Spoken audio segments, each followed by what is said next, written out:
Gloire à notre Seigneur Jésus-Christ qui nous a permis d'être encore dans sa présence. Il est merveilleux, c'est Dieu, lui qui renouvelle sa bonté chaque matin. Et aujourd'hui, nous continuons avec notre thème « Quelques attitudes d'un bon guerrier ». Aujourd'hui, nous sommes dans notre 15e série et nous allons lire un passage que nous avons déjà parlé, mais aujourd'hui, nous allons en parler dans toute sa profondeur. Alors, nous ouvrons nos Bibles dans Nombre chapitre 14, le verset 4. Lisons la parole de Dieu au nom de Jésus. Ils se dirent l'un à l'autre, nommons un chef et retournons en Égypte. Parole du Seigneur. Amen. Gloire soit rendue à Dieu. Nous venons d'écouter cette parole qui nous parle des enfants d'Israël qui autrefois Moïse envoya pour aller explorer Canaan. Alors nous avons déjà parlé qu'en allant, ils ont découvert des choses, mais en rentrant, 2 personnes seulement confessèrent la positivité. C'était Josué et Caleb. Mais les 10 autres se lamentèrent. Au contraire, ils influencèrent encore le peuple pour que le peuple se rébelle de Moïse, Josué et Caleb. Alors, pendant que le peuple murmurait, la Bible dit, comme ils étaient influencés par les 10 autres qui confessèrent la négativité, entre eux, ils se dirent l'un à l'autre, nommons un chef et retournons en Égypte. Alors pourquoi ce passage encore aujourd'hui? Le Seigneur veut que nous parlions de l'autarcie. Bien-aimés, aujourd'hui nous parlons d'une attitude qui est négative. L'autarcie. Alors ici, nous parlons de l'autarcie comme la dissidence aussi. La dissidence, c'est l'état de ceux qui se séparent d'un corps, d'un groupe. C'est l'état des gens qui ne reconnaissent plus l'autorité établie. Alors le premier volet de cette pensée, qui est de nommer un chef, c'est ça le premier volet, montre une certaine organisation quand même, montre le besoin de s'organiser. Vous savez, on ne peut pas organiser les choses pour échouer. Si on organise, c'est pour d'abord réussir, avancer et non déchoir. Une bonne organisation fait avancer les choses. Mais dans le deuxième volet de leur pensée, on voit que c'était de retourner en Égypte, donc d'échouer, de rentrer, de régresser.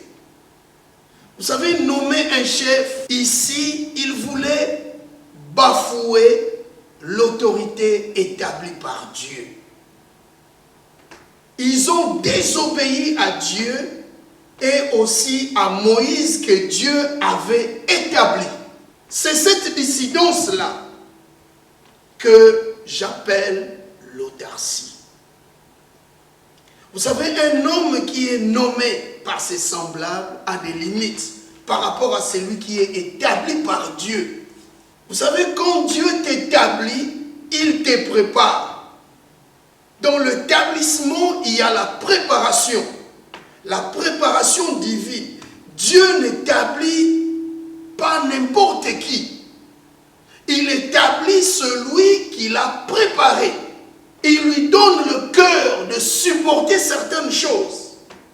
Un homme qui est établi par Dieu est aussi préparé par lui-même. Vous savez, Dieu connaît toutes choses.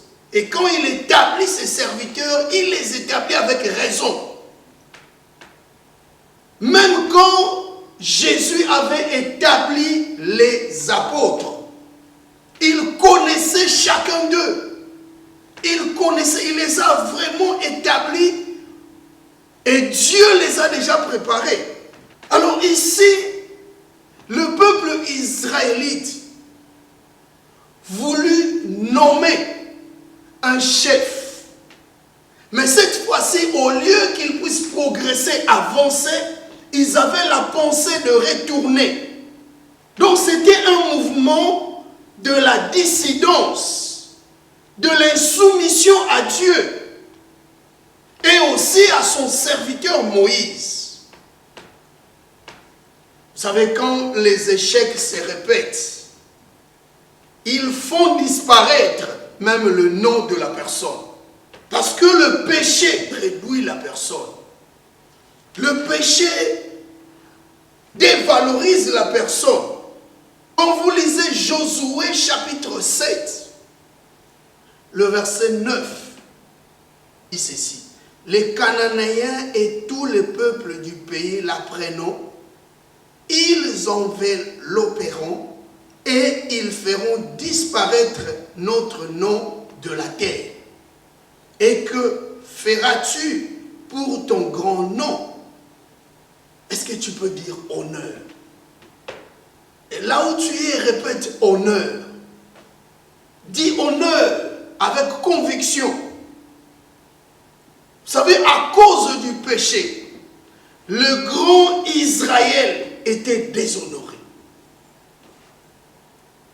À cause du péché, un petit peuple l'a vaincu.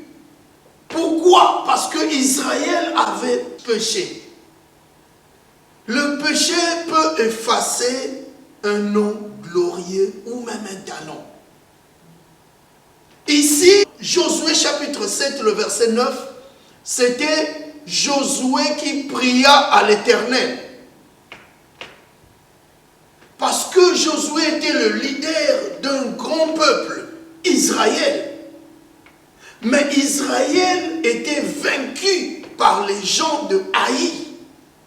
Un petit peuple, une armée faible, mais qui a vaincu une grande armée de l'Éternel à cause du péché. Le péché peut même avilir l'homme, peut le rendre faible. Vous savez, il y a beaucoup de gens qui ont perdu leur valeur ou dignité à cause du péché. C'était le cas d'Israël dans Josué chapitre 7. Et quand vous lisez cette histoire, c'était une seule personne, Akan, qui attira le malheur de tout un peuple parce qu'il a péché contre Dieu. Tu t'es dit que non, oh, mon péché me regarde que moi-même.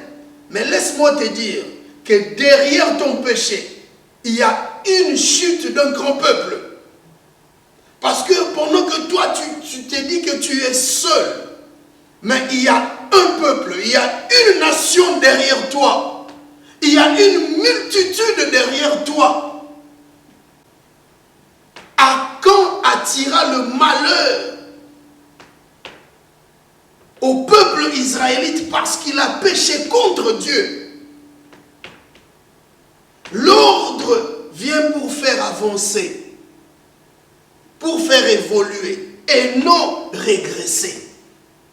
Les enfants d'Israël ont voulu établir l'ordre, mais cette fois-ci pour des choix. Vous savez, le diable, il paraît être organisé. Mais une organisation qui va enfin détruire. Alléluia. Les enfants d'Israël, la Bible dit, le peuple dit l'un à l'autre, nommons un chef et retournons en Égypte. Ici, le verbe retourner signifie aussi apostasier. Apostasier signifie abandonner la foi. Vous savez, il y a beaucoup de gens qui abandonnent la foi. Et nous connaissons cette histoire. Le peuple entra dans la malédiction. Parce qu'il avait abandonné le Créateur. Il avait abandonné le véritable roi, le véritable chef. Vous savez, il y a une grande différence entre les Israélites de cette époque ici et de l'époque de Saoul. Parce qu'à l'époque de Saoul aussi, Israël avait demandé un chef. Alléluia. Israël demanda un chef. Mais il y a une grande différence. Quand vous lisez 1 Samuel chapitre 8 et 1 Samuel chapitre 10, vous allez remarquer que Israël demanda à Samuel le prophète de choisir un roi pour eux. Alléluia. Tandis qu'ici, dans cette histoire de Josué chapitre 7, Israël se dit l'un à l'autre, nommons un chef. Alléluia.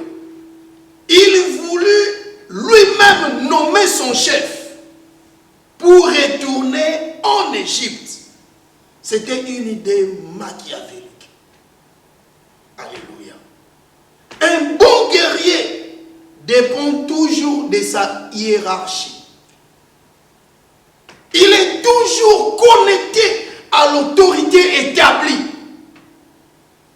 Il ne peut être dissident. J'aime beaucoup encore un passage de l'Écriture.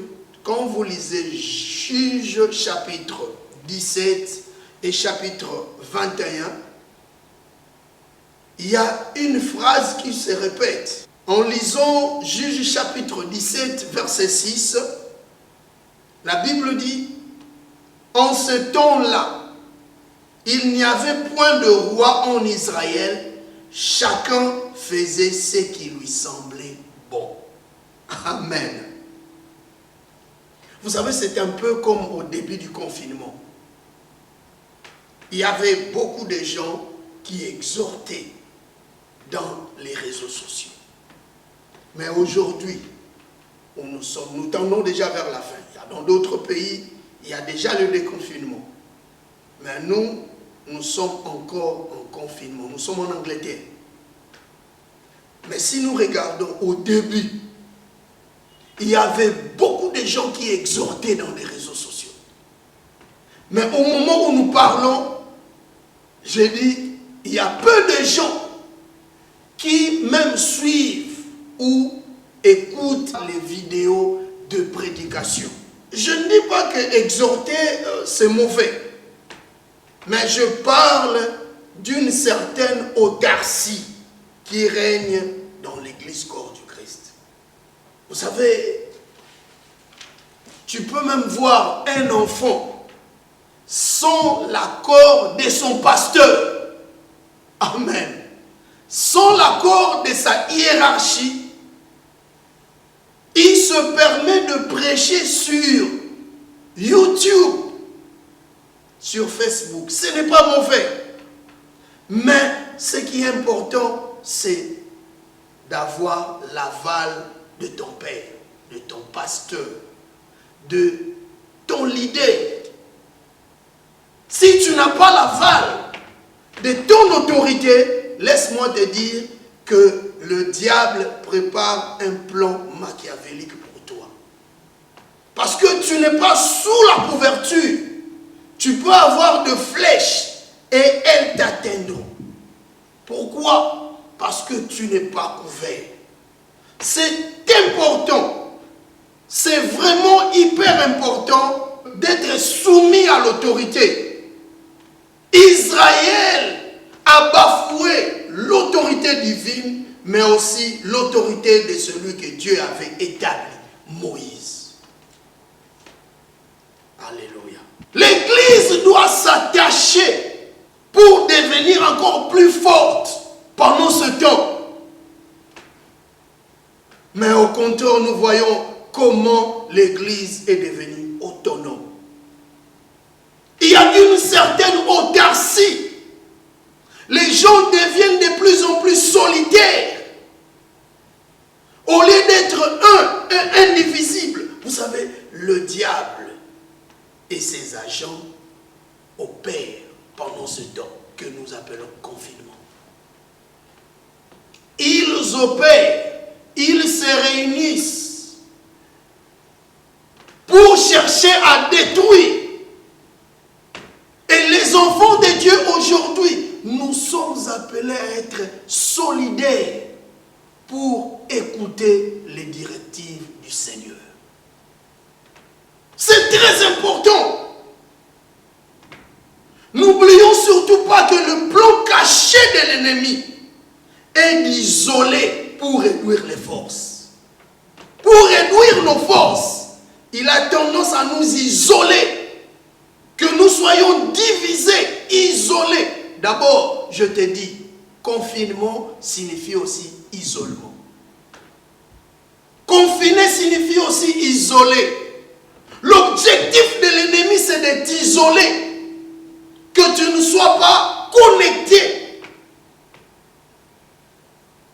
En t'isolant, il veut te détruire. Il veut réduire tes forces. Beaucoup de gens, le confinement les a rendus autarciques. Ils deviennent de cavaliers solitaires. Ils commencent à prier seulement seuls. Ils ont oublié l'intercession. Ils prient. Oui, prier seul, c'est bien de prier seul. Mais le jour où il y aura la faiblesse, qui va te soutenir? Le temps de faiblesse viendra. Mais pendant ce moment, qui va te soutenir? Nous sommes l'un à l'autre partie complémentaire. L'Église doit être soudée pour détruire les œuvres du ténèbre. Les enfants d'Israël cherchèrent l'un à l'autre. Nommer un chef au lieu d'avancer, de progresser, de monter, ils veulent retourner en Égypte. Le diable est très rusé. Tu te dis que tu t'organises, mais derrière cette organisation, il y a un plan caché de l'ennemi pour te déchoir. Alléluia. Quand vous lisez le livre des Juges, Israël n'avait pas de roi, mais il oublia que l'Éternel était son roi. Je lis un passage pour terminer. 1 Samuel chapitre 12, verset 12. La Bible dit, puis voyons que Achash, roi des fils d'Amon, marchait contre vous. Vous m'avez dit, ça c'est le prophète Samuel qui dit, vous m'avez dit, non, mais un roi régnera sur nous. Et cependant, l'Éternel, votre Dieu, était votre roi. Pendant que les enfants d'Israël cherchaient qu'un roi puisse régner sur eux, la Bible dit, cependant, au même moment, pendant qu'ils cherchaient une organisation de ce monde, l'organisation du ciel était déjà prête. Dieu était déjà leur roi. Vous savez, celui qui reconnaît la loyauté du Seigneur dans sa vie ne déchoit pas, mais monte. Il avance. Il ne retourne pas en Égypte et sort toujours vainqueur malgré les temps et circonstances. En ce jour, le Seigneur ne veut pas que tu sois autarcique. Tu sois indépendant. Mais tu es appelé à dépendre à ses ordres. Et n'oublie surtout pas, il a établi ici sur la terre des hommes. Accroche-toi, attache-toi à ton pasteur. Attache-toi à tes leaders. Beaucoup sont en train de mourir faute d'instruction. Un bon guerrier suit toujours les instructions ou directives de sa hiérarchie. N'oublions pas, les moments à venir seront difficiles pour les autarciques. Je te le rassure. Si tu es autonome pendant ce temps qui viendra, bientôt, le déconfinement. Dans d'autres pays, il y a eu déjà le déconfinement. Mais c'est un temps où l'Église doit se souder. L'Église doit être ensemble. Accrochez-vous, accroche-toi à ton Église, accroche-toi à tes leaders. Ensemble, organisons-nous pour faire face à l'ennemi de nos âmes, qui est le diable. Parce qu'il s'est levé, il a changé de stratégie. Soyons prêts, ne soyons pas autarciques, mais soyons solidaires, soyons unis pour détruire les œuvres du ténèbre. Que Dieu vous bénisse.